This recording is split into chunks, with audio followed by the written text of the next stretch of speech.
Welcome to my channel. My name is Ziad Tarek. I am a business advisor and an economical advisor in Sweden. So it's time to declare your income in Sweden. In this video we are going to talk about how to fill your income declaration and how to send your income declaration to the tax authority, Skatteverket. The first step is going on to the Swedish Tax Authority's website, skatteverket.se, and then click on Logga in. Then we have to choose which method we want to log in with, and the most common method used today is mobile bank ID. After we have logged in, we come into the first page, which is our personal page, and here you can see my name is Ziad, and in your case you will have your name instead of mine. Here we can see different information. Folkbokföring, you can see who lives with you, your address, and information about where you live.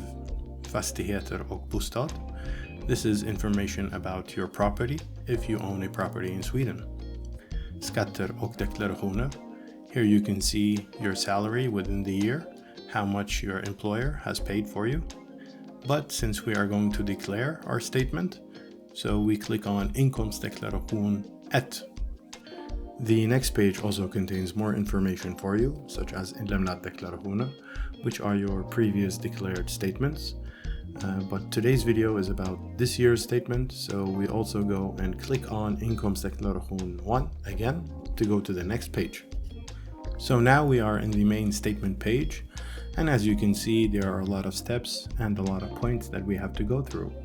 But first, we look on the green rectangle, which is the amount that you should get back. Now, if it is in green, then that is the amount that you shall receive. And if it is in red, then that is the amount that you should pay to the tax authority. But if we go through the points, the first point that we have to go through is kontrollera. Remember, bilagor. Many of you may have a company, or many of you may have bought and sold stocks. And that is why we have to declare on our profits from these stocks or our profits from the company. Now, if you have a company or you had a company and you've sold and bought stocks, then in the bilagor you will see OBS, du har bilagor att deklara.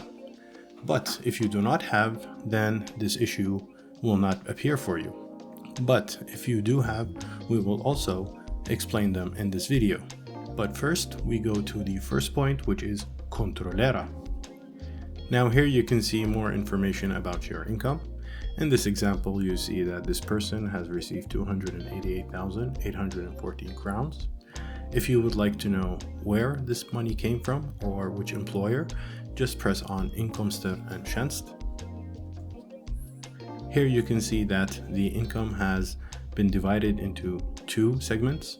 One segment is for the employer and the other segment is probably the Försäkringskassa. Maybe this person took sick leave or was papa or mamma ledig. Or if they have worked in two places, then they have two employers, and then you can see that he has received or she has received income from two places.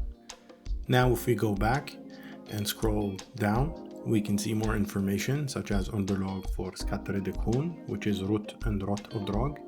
These are services that you have may bought or purchased from companies such as cleaning or other services. If you have, then you will see the information here. Underlag för fastighet, if you own a property, you will see what the property is worth. Inkomster, avdrag, here is maybe that you have an apartment or a house that you rent or something that you have bought and sold. And here you can see information that you have declared on how much you have earned or lost within this purchase. After finishing the first step, kontrollera, we come into step number 2, which is bilagor.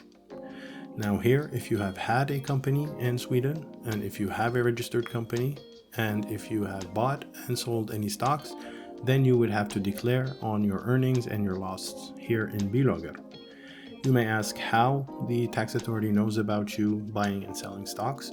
Well, actually all banks are obliged to inform the tax authority about all purchases and all sales of stocks. But if you do not have a registered company and you do not sell and buy stocks, then you do not have to declare anything and simply go to step number 3, which is ändra. But here in this example, we take this as a good example where this person has bought and sold stocks within the year. Now that we are finished with declaring our earnings or loss, we go back to the previous page, and if we go up where the pointer is, we can see that below it says Clara, which is finished. Now if we look at the rectangle, which was green before, now it is pink or red. This means that now, because of our earnings, we have to pay to the tax authority. But for many of you, this may not be an issue, as I said before. So in order to go to the next step, we go to Ändra and click on Ändra. After you have clicked on Ändra, which means change, which is actually changes in your statement, you come to this page where you have the possibility to change some information in your statement. Many of us working in Sweden use our personal cars or public transportation or bikes to travel to and from our workplace. The government gives back subsidies for these travels. There are certain rules and regulations that you have to follow, and for more information on that, please go to the tax authority's website.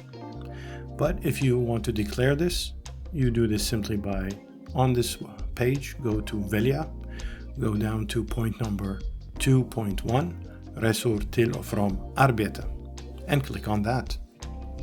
Now on this page you will have to choose what kind of transportation that you were using. In this case we have chosen that we have used our personal car.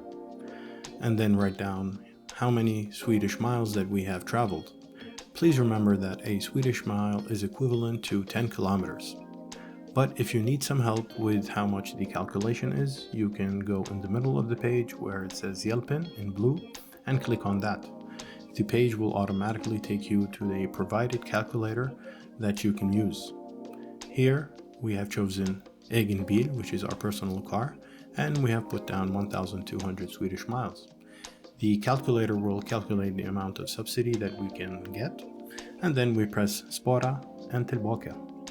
And then we go back to the previous page where we can see that the program has provided us with the amount of how much subsidy we can get. Now, if we are incorrect about this and we feel that this is not correct, we just click on Återställ, and we can do that process again.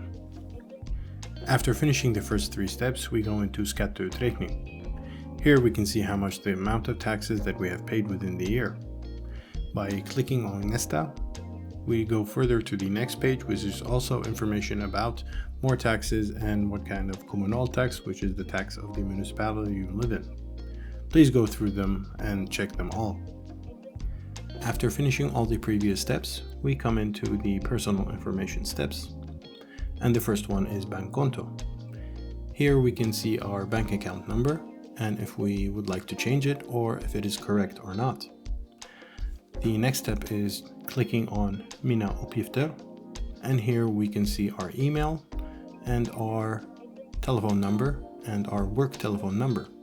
Sometimes the tax authority would like to contact you or send you an email about more information, so it is very important to have the right contact information registered at the tax authority. So the last step is to send our income declaration or our statement. By clicking on Skicka in, we come to this page and we go through all the information that we have declared. And then we press on the little square which says Jag har granskat och vill skriva under, and press on that. And then simply press on Nästa to declare. Now after we have sent in our declaration, we come to this page, Kvittens, which is basically a receipt for your income declaration. You can save a copy of this declaration in Hämta kvittens i PDF format and save it on your computer. This page has some information, in some cases that you will have to pay to the tax authority, where you can pay by Swish, and if you just click on Betala med Swish, you will get all the information that you need. Or if you would like to pay by bank transfer, you will also see the amount, the bank euro number, and the OCR number.